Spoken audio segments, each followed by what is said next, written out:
And leaders here in at least one metro Atlanta community are now taking action so a tragedy involving ice doesn't happen here. DeKalb County commissioners, they're set to hear more about a resolution that essentially asks ICE to leave. Atlanta News First political reporter Doug Reardon spoke with the commissioner, who says he is doing all he can to protect people.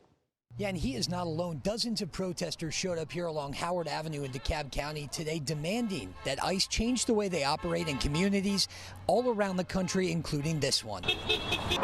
On Friday, dozens of protesters held signs and stood in the drizzle calling on ICE to change their ways. It makes us feel like we can at least do something, because by and large we feel pretty powerless. Do better. Stop doing what you're doing. Molly Graves and Muriel Daggett know people in the immigrant community and want ICE to focus their efforts on removing criminals, not peaceful members of their community.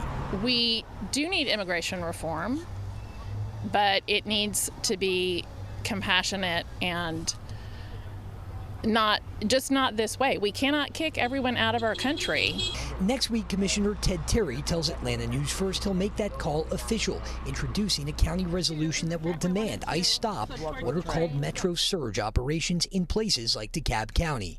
Our resolution is simply saying, do not bring that to DeKalb County. This is not going to keep us safe. These surge tactics and these aggressive tactics by ICE are not working, and they're not going to work. This all comes days after Renee Good, a mother of 3, was killed by an ICE officer after trying to leave the scene of an operation outside of Minneapolis. Members of the Trump administration calling Good a domestic terrorist. This appears as an attempt to kill or to cause bodily harm to agents.